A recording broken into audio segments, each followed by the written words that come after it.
Yo, what's up guys? Metaphor here. This is my first episode of Thinking Like a Challenger. What this is going to be is just me going over a replay of one of my solo queue games on a high elo account, ideally, where I actually want to give more in-depth thought into what I'm doing compared to just a full game replay on my stream, because I understand that the full game live stream replays aren't really super useful all the time for learning, due to the fact that I can't really explain what I'm doing while I'm playing all the time, because I'm more focused on playing rather than explaining. So I thought this would be really nice for you guys. I know a lot of you guys have been asking for stuff like this for a while, so yeah, we're just going to kick start it off today, basically. Hopefully you enjoy. This doesn't mean I'm not going to do the full games on top of this, but every once in a while I'll be posting an actual commentary on basically my thought process on the game, and yeah, hopefully you guys enjoy. So first things first, I'm not going to rewind it, but something I've been doing a lot these days is I'll start yellow trinket level 1, run into this bush every single game level 1 if I'm on red side. If the enemy team doesn't show up, I'll try to get a ward in here, and then I'll instantly recall and get my trinket or my Oracle Lens. That way I can use my Oracle Lens for early ganks, and it's just really good in general. You can basically abuse the fact that you have like the early time for your cooldown. So you drop your ward and then you swap out to Oracle Lens, and since the game hasn't like really started yet, you basically get free time on the cooldown for your Oracle Lens, and you basically get a free ward. So if I'm on blue side, I like to walk up and put the ward right here, or right here if they're defending. So yeah, it's basically, I just get a free ward and then I get an early Oracle Lens, so I enjoy doing that quite a bit. So I'm probably going to be pausing a little bit in these. I don't want the videos to go like super long, but there's some things that I'm going to need to pause to explain. So first things off, it's Evelynn versus Kane. Also, I apologize if my voice sounds a little bit bad, I kind of just woke up, but first things off, Evelynn versus Kane. This is actually a really good matchup for Kane, because Evelynn cannot fight. Like, Evelynn, I think, has probably next to Shaco the weakest early game dueling in the entire game. And even though Kane's like notoriously a weak early game champion, he can actually fight people early game. So, and he also, Evelynn can't stop him from going over walls. My apologies. Holy crap. Alright, sorry about that. So if Kane invades you, basically he just gets to you. You can't kill him, and you can't chase him over walls. And basically, worst case scenario this game is I have a Cassid in mid. So from the get-go of this game, I'm thinking, okay, Kane's probably going to invade the shit out of me. He can beat me 1v1, and they have a mid lane Renekton against Cassidon. So early game is doomed. So what I do this game level 1 is, instead of starting at blue or red and giving away where I started, I actually start at wolves here. And this is probably something that you guys don't ever do, and in all honesty, maybe this isn't even a good play in low elo, but I know that in higher elo, a good Kane player is going to try to abuse Evelynn in the early game. So what I do here is I start at no buff, no leash. You can see there's been no pings from the enemy on the map so far. They have no clue where I am right now. Oh my god, my voice is literally dying. I'm gonna keep doing this though, but my voice is literally dying. So the Renekton spots me here, and I get really nervous because Kane hasn't showed up over here yet for this crab, so I don't know if he's done red and he's looping around. This ward's about to expire, so we don't actually know if he's going to invade me or not. They don't know that I didn't get my blue yet. I guess I didn't check, because they would have been spam pinging it if they saw me with no buffs. So you'll notice that I'm skipping both of my buffs here, and there's a big benefit to doing this. There's actually two big benefits. So the first big benefit is that my smaller camps are going to spawn faster because I've cleared them first faster. So typically your spawn timers on camps get delayed by a little bit due to the fact that you're clearing buffs in between your camps. So by doing this, not only do they spawn faster, so I get extra XP faster, but I also get more effective uptime on my buffs. As Evelynn, you don't really need the buffs to clear the camps, so the extra uptime on my buffs after my first recall is really nice for me, and I can make use of basically my blue, my red buff when Kane's gonna have no buffs, and it might even lead to me being able to 1v1 him. So this early buff skip route is really good, and it opens it up for an actual scuttle crab take. I shouldn't be able to get any crab against Kane as Evelynn. It's pretty much impossible unless he's downright griefing. But with our unique jungle path this game, he wasn't able to figure out what we were doing, and we were able to secure an early crab, and that really helps us towards the main goal of Evelynn. The main goal of Evelynn is on your first recall to buy boots and dark seal, so you need 650 gold for that. So I'm looking for Kane here in case he ints, but you know, he's not a bad player, so he's not going to end. So I'm sitting here thinking, okay, I need 50 gold for my seal. I was wondering if I should go hold mid here, just because I'm like, oh, these 4 minions going to give me the 50 gold, but I saw that Cassidy has TP, so I'm like, all right, I'm just going to clear my red. I don't want to clear my red here, but I need my item, so kind of just suck it up, go clear the red. And luckily this game, my mid laner solo killed Renekton, which is impossible. I don't really know. Yeah, that's disappointing on so many levels, but that's really good for me, because that means he's not going to screw me as hard. But I know even if Cassidy solo kills that matchup, that's still a losing matchup for Cassidy. Obviously some inting just happened. Okay, so we get our recall in, get our boots, dark seal, and a pink ward probably. Yep. And then we head to our bot side. So basically for this game, the way that I'm seeing this game before it even starts is my mid lane's going to lose. My top lane should be like an even matchup, or maybe even favorite to us. And our bot lane should win as well. I play a lot of Fiddlesticks, so I understand that Soraka's a really bad matchup for Fiddle. And Ezreal's also got really good poke. So I feel like Ezreal Soraka should win. So my impression in this game is that I was going to have a winning bot lane, losing mid, even top. So that's kind of how I want to play around the map this game. But you'll notice very soon that that's not what ends up happening. So just going to fast forward a bit, because then we're just clearing camps. So you'll notice my wolves already spawned, because those were the first camps that it was the first camp that I cleared. And you'll notice, like, in terms of XP, like, I'm not really behind Kin. And you'll be like, wait, what? Like, you clearly did a really suboptimal route, or what looks like a suboptimal route, but you're going to notice that I'm not even that far behind, and I didn't reach mid XP either, so this is really cool. This is something that I don't do very often, by the way. It's just, against Kane specifically, it's like, I don't want to fight him early as Evelynn, you know what I mean? So, because even if it's like a fight where like I kind of win or nothing happens, he still gets orbs, and I don't want that.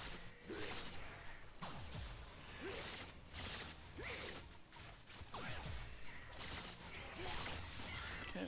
So my mid laner right now is like pinging because I think he thinks he's gonna get dove here, because I think Renekton's about to hit 6. And I'm basically just like, nah, bro, I'm gonna farm instead of helping you. Like, I need my 6. Like, he's picking Cassidy, he blind picked Cassidy in this game. He needs to just take the L, you know what I mean? Like, sometimes you blind pick Cassidy, it is what it is. And sometimes your mid laner's gonna blind pick Cassidy. You gotta learn how to play around it. I'm not even that good at playing on Cassidy, but I know if I don't get my levels, I'm not gonna do anything in this game. So, me and the Kane are both 0-0-0. I've leached 0 lane XP, and you'll notice that we have the exact same gold. Let's see what our XP is looking like. So we're like almost 50. I actually have more XP than him, and I have more gold, and I didn't do a single buff the first like 3.5 minutes of the game. So for the people who are gonna think that, like, you know, maybe this clear isn't that optimal, well, there you go. Okay. So for right here, again, I saw that Huni hit 6 here, and I know that Renekton wants to kill him before he hits 6. This is the weakest point in the lane for Cassidy. When this guy hits 6, and Cassidy has no flash, he's level 5. So I'm just positioning here, waiting for the dive to happen. Renekton, I'm pretty sure, can kill him on his own here. So I don't even know if Kane's coming or not. I'm assuming he is, but I'm positioning for this dive. Because I know it's going to happen. Ideally, after my golems here, you'll notice that I had 800 plus gold. I could have recalled him by my Sork shoes, but I ended up coming to block the dive. So we'll see what happens. So Renekton actually plays this really well. Renekton ends up not taking it. He ends up not autoing. I'm going to rewind a little bit. So I think here I actually fucked up. I think I revealed myself a bit too early. If Renekton would have started the dive, perhaps it would have went better. But my only thought process here was that if Renekton opens with an auto W, he might actually just one-shot kill Kassadin. Like, if he auto W's it, I don't know. If Kane's right here, I think Kassadin might get one-shot. So I came a bit early. Renekton doesn't take a tower aggro, but then he does, I think. I think his ulti hits me or something. I tried to E him here, but I misplayed. So this is going really good for us. Like, this is like best case scenario. Unfortunately, our bot lane doesn't rotate, but their bot lane does. So this is a bit of a yikes scenario. Something that I picked up during this game at the time was that Renekton hit 6, right? And Kassadin's level 5. That means Kassadin has to be close to level 6. So as this play, you know, advances, I'm like, okay, if I murder this minion wave, Kassadin's going to hit 6, and we might be able to turn this play.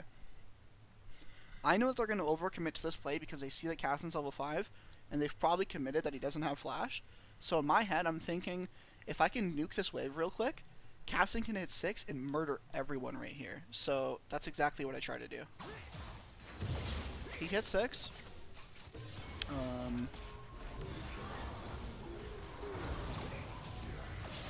I hit 6. I'm pretty sure Kassadin could have done more there, but hey, 3 for 1 as early game Evelynn and Kassadin against Renekton and Kane, guys. Like, that's crazy. At this point in the game, I would almost say the game's over. I would honestly almost say we just won the game right there, because their team needs to get ahead early, and quite the opposite has just happened. The Kassadin has beat out the Renekton in lane. So, all things considered, really good stuff for me. I'm looking to reset here, pick up my Sword Shoes, and probably Blue Smite. I can't remember what I bought here. I should be resetting. Yeah. Yeah, Blue Smite, Sword Shoes. So the reason why I go Sword Shoes on Evelynn is it just gives you way more power than the actual, than flat AP does early on. It also gives you, not only does it give you really good damage, but it also gives you mobility. And I know you might think that you might need the 10% CDR from Fiendish Codex, and the CDR is nice. But running around with extra mobility, I also take Relentless Hunter in the Domination Tree. It is extremely effective, and as an invisible champion, the most useful stat in the game is movement speed. So, you really, really value the Sword Shoes here. So here, I wanted to cover bot here, and I made the misplay of using my charm on the Gromp, so I don't think I have it here. Maybe I do. Oh no, I do. I think Ezreal kind of inted here, but we ended up getting a kill.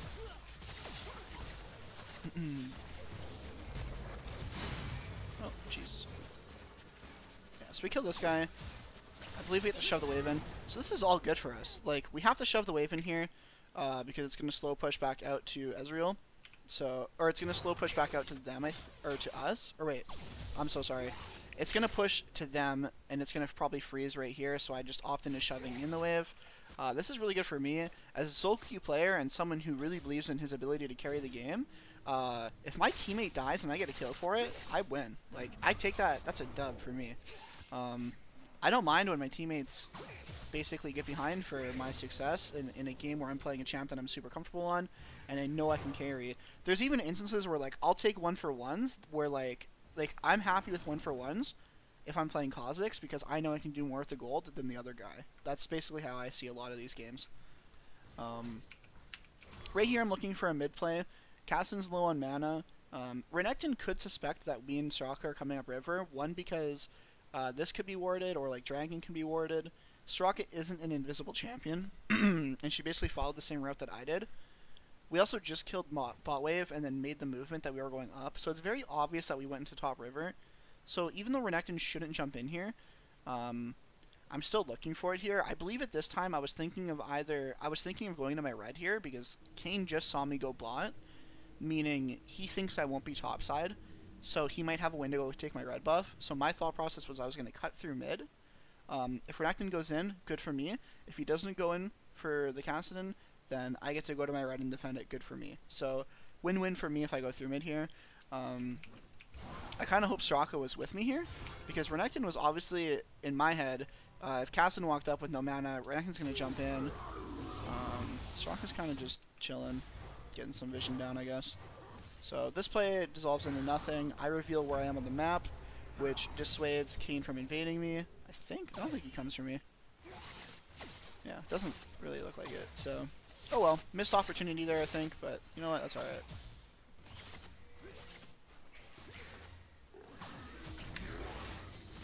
Kina's here. Juke his W, get my charm ready. Missed my Q horribly. And this is really yucky. I have no mana, I think my ulti's up, and my W's down. So, like, I can't fight. My E passive is also down. So I have a weak E, I have no W, and I'm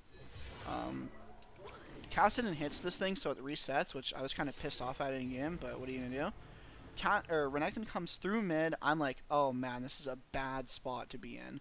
Vladimir's already coming, and Fiddlesticks with another 1v9 roam. So I'm just saying, I'm out. Like, I don't want to play this play anymore. Like, I just get the fuck out as fast as I can. I bait Renekton into coming in with my ulti, which is nice.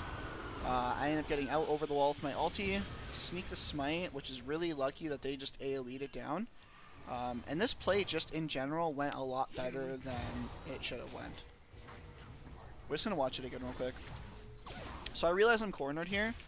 I think the Renekton greeted pretty hard there. I think he could have just W'd me, but I think he tried to auto-W.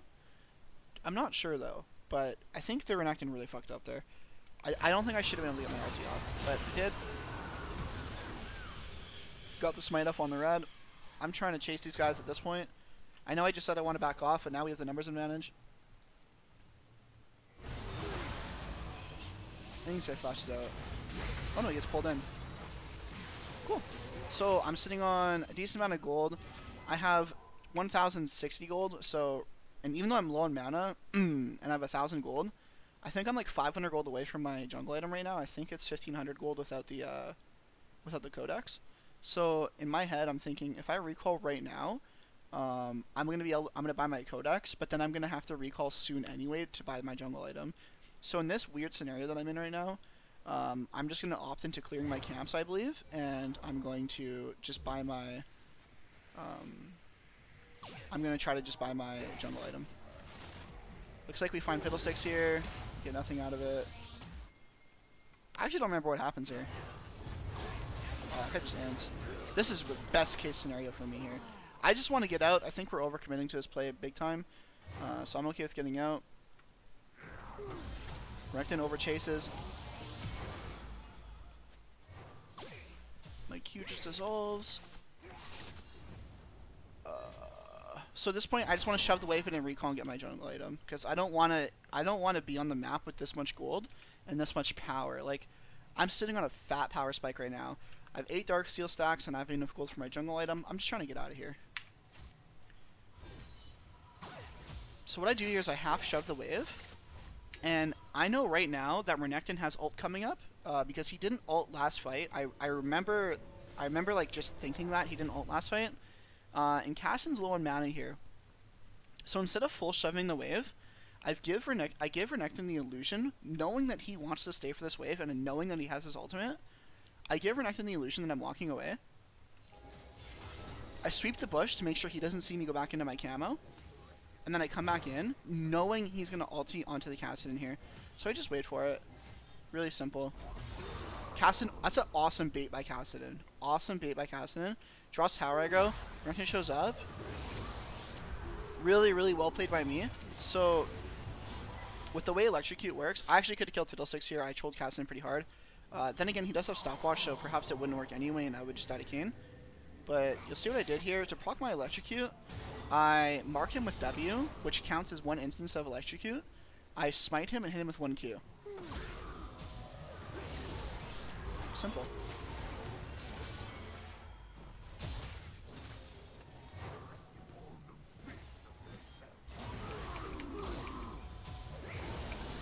Really, really simple. And then Kassadin dies. Oh well. Actually, I don't think my W counted as an instance of Electrocute. I think I might be trolling, but whatever. I think I got 2 Qs off in my smite. Nonetheless, smite procs Electrocute, so use it if you can. So I got a fat recall now. I'm really happy with how this game's going. 10 stack Darksteel, Sword Shoes, and a jungle item at 11 minutes. This game has 1v9 potential, so I'm really, really happy where this one's going. At this point in the game, I'm just looking to murder everyone. So the game at this point could get really sloppy in terms of like my decision making, because I really just can one-shot everybody on the map right now. So that's what I'm going to try to do. So you'll probably see me start skipping some camps and going for kills. Just fast forward a bit.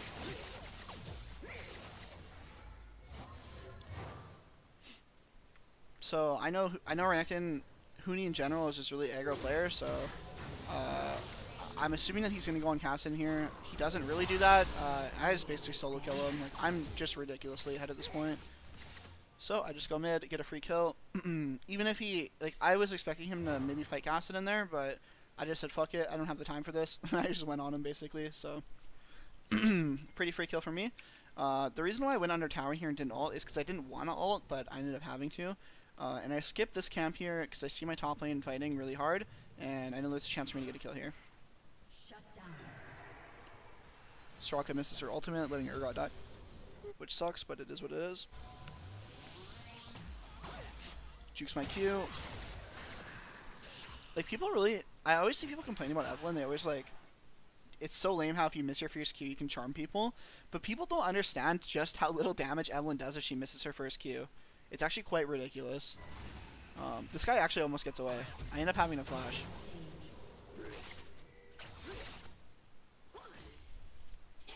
Okay, so I shove this wave in, just like when I did in mid lane, or in bot lane. So I love it. I love it when my teammates die and I get a kill out of it. Obviously, if they cannot die, that's good too. But when my teammates die and I get a wave out of it, bro, that feels so good for me. So I'll take that all day. Right now we're sitting on 1,600 gold. Basically, this game is Magi's all day long. I actually don't buy Magi's here. Interesting. I'm sure I buy Magi's later on. I think I do. I'm surprised I didn't.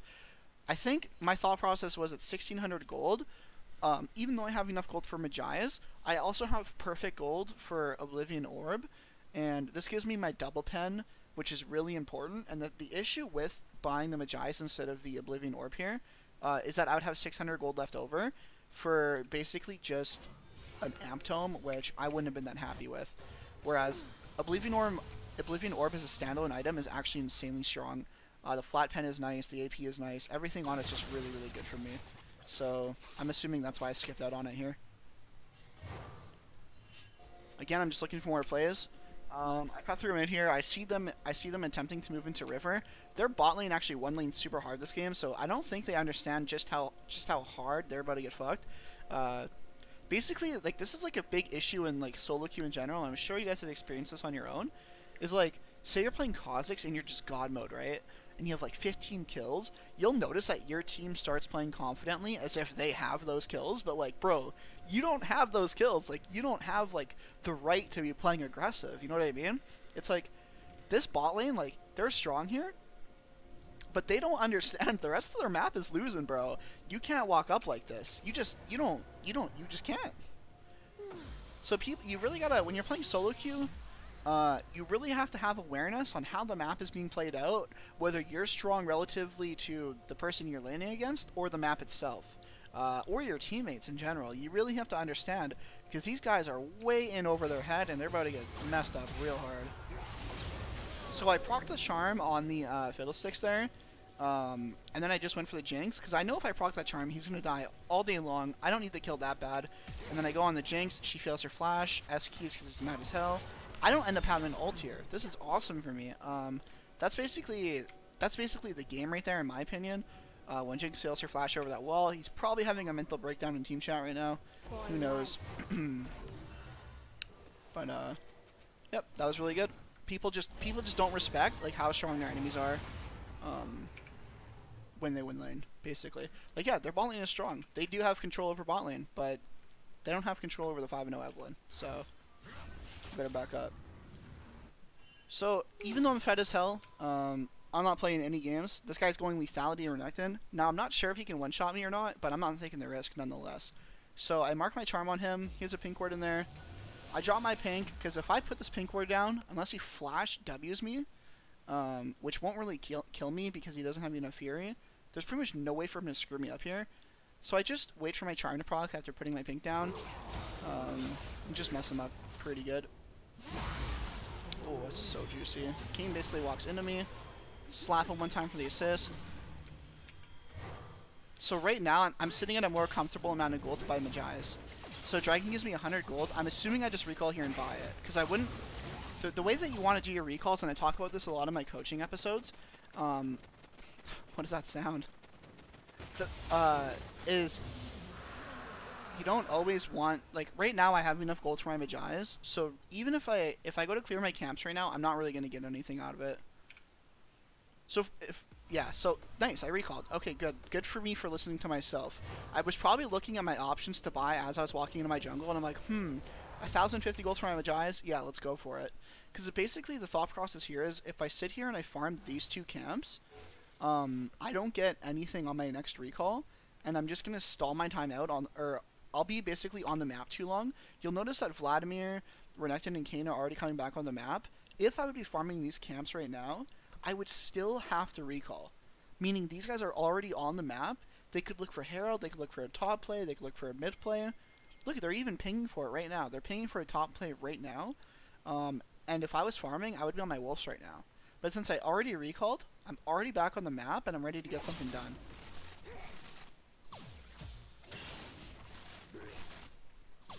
So you'll notice that after I cleared red, I went up to my golems, and there's a reason for this. My bot lane is basically not doing anything. My Soraka is in base, and my Kassadin's opting to recall. So I'm clearing towards the only plan of action where they can go. The thought process here is that since they just died, and we just fought in the bottom side of the map, so we just killed all 4 people bottom side of the map. What that tells me is that the odds of there being bot jungle camps up are very slim. And the odds of someone going bot here are slim because of the way the wave is. We see these people mid right now. There's basically no incentive for anyone to be going bot right now. Plus, this is the only guy on the map who's extended, so there's a pretty good chance that they're going to go for this guy. So I clear my golems, and I'm just hovering up here. I don't have to run into the lane to do anything, but I'm allowed to just basically sit up here. If they start chasing him, then I can show up. If not, then I can leave. So he didn't appear to be in any danger, so I just kept farming my camps. My teammates are pinging it out. It's good stuff. I just want to keep farming. Basically right now, the reason why I'm farming right here instead of going for this fight is because my mid laner is off the map and so is my top laner. Even though I'm insanely strong, and you know what, I might actually be able to make a play here, I don't need to. My teammates are really strong. I can just wait for them to get back on the map. Again, this is a case of our team winning, and my bot lane not understanding that they're not winning. So they're going for aggressive vision when people are off the map, and they're going for aggressive vision when they just have no right to be doing so. And this Soraka gets basically owned. Yeah, so she used both of her summoners for vision that literally doesn't matter, which really sucks, but what are you gonna do? Okay. Start clearing accounts here. Again, we're just waiting for our team to get on the map. So what that means is, like, I'm waiting for Kassadin to, you know, perhaps shove this wave in, waiting for Urgot to get back into a lane. And basically, this is just some downtime in the game where I can either be looking for an assassination in one of the lanes, or I could be looking for just my jungle camps here. So I'm happy with whatever. When you're ahead like this, you want to make sure you never stop farming, though.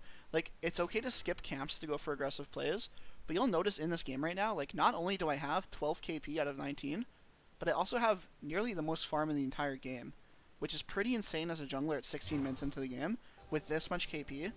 To have almost the most farm in the game is quite insane. So we're going to make sure we're on top of that. So I know this dive is free here because we just saw them. Well, for one, there's no reason for them to be outside right now, and for two, I actually haven't revealed myself to Vladimir yet. He doesn't even know I'm here. I know I got really close there, but I don't think he actually saw me. I know this dive is free because they just got Herald, so I go around. And this might not look productive. This might just look like I'm basically going bot for one kill. But this enables Kassadin to sit in the side lane and just split push forever. Them getting Herald here, even though the Herald would be better on us, the Herald doesn't help them at all. Because if they use Herald and like try to group mid, we're just going to wipe them. So I'm honestly not too butthurt about losing this objective here. And getting this kill, getting Kassadin even further ahead, and getting this tower means more to me than getting that Rift Herald. So I'm okay with that I'm okay with that fight. What the hell was that music? Okay, I'm just flanking behind mid here, trying to see if I can get a free kill. Oh, looking good. Ooh, so juicy, bro. I love when you're fed on Evelynn and that E does so much damage. They're taking top right now. I don't really care, honestly. Okay, so I'm good to go. I know they're top lane right now. I know that we can't stop them. So what I'm planning on doing here is I'm just going to go sit bot lane for another assassination. Because they're probably not going to expect me to just go sit in bot lane. So that's exactly what I'm going to do. Go sit in bot lane, expecting someone to come catch this wave that's eventually going to build up because this wave's coming. But then I end up seeing that they go mid. So this play doesn't end up working out, whatever it happens. But I think it was overall a good look by me. My teammates start inting a little bit. I'm trying to get Shifter to work with me here. He jumps in, really nice. Really sucks that I had to ulti for the Vladimir there, but I mean, what are you going to do? Miss my Q here. If I don't miss that Q, this play works a lot better because he would have not got his ulti off. At this point, we actually see Renekton coming on a ward, and at this point, I should have gotten out. We don't need anything else out of this play. Even if we ace them right here, look at the map, guys. What do we get? We get this tower only, and this tower isn't really going to be up for very much longer anyway. So the best case scenario out of this play is we kill everyone, which I'm going to be honest is never going to happen because I don't have ulti anymore. And we get mid tower. We don't even get Baron out of it. So overreaching for this play is really bad. I'm also sitting on 2,200 gold, and I have 22 Magi stacks. So this is just a really shit play, and I should have called it off way earlier. I'm pretty sure Kassadin didn't see Renekton, but I did. And I just shouldn't have went for this. It's just a complete stupid play. So I give 1,000 gold to Jinx, and I lose my bounty. And I lose my Magi stacks. At this point, I'm thinking, wow, I might have just actually lost this the game. Yeah, this is actually really sad for me. Kassadin doesn't kill him there. I'm really like upset at myself for seeing this Renekton here and just inting basically. So at this point in the game, like, yeah, it sucks, but what are you gonna do? It's already been done. So I just start building into my Lich Bane. And basically, like, even though we just gave 1,000 gold bounty, you know, we're still capable of one-shotting Vladimir. We're still capable of one-shotting the full lethality Renekton. Still capable of one-shotting the Jinx. We can't one-shot the Kayn because he's red Kayn and he went double MR. So we're not going to be able to one-shot him, but that's alright. So we get back on the map. Yeah, so I was actually pretty sad about what just happened right there. Even though Kassadin didn't see him, if I pulled out of the play, Kassadin would have went back in, so it was basically my fault the whole play happened. It's just like an overreach by me, and yeah, like I said, if I would have backed off, then Kassadin would have also backed off. Like, something that people don't really notice in their solo queue games, when they'll basically position for like a Baron play, and they'll be like, oh, I didn't even want to do Baron, right? Like, a play will go wrong, and they'll be like, well, I didn't even want to do it. But if you position for a play, there's no comms in this game, guys. Like, you are indirectly telling your teammates that you want to go for that play. If you position for anything, you are telling everybody on your team that you want to go for that play. Unless you're actively communicating with your teammates otherwise, you're telling them you want to go for it. So when I'm in this river and I'm chilling with Kassadin and going for this kill, I'm telling him that I want to go for that play. Now, if I just back off, he's going to be like, what the fuck? I guess this guy doesn't want to do it. And then he'll leave too.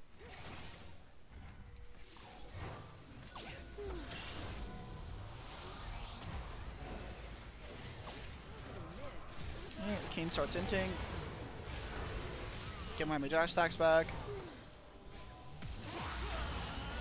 Look for the charm on Renekton, but I fuck up. And then they FF.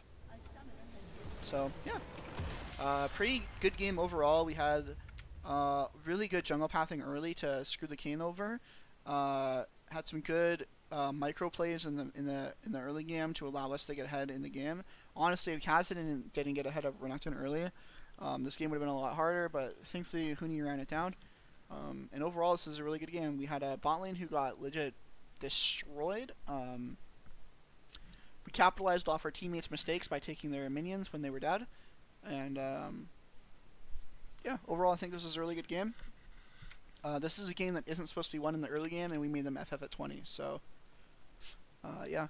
I hope you guys really enjoyed this first episode of Thinking Like a Challenger, and if you have any feedback towards this, anything like that, please post it in the comments, and I'm looking forward to making another one if you guys enjoy. Peace out, guys.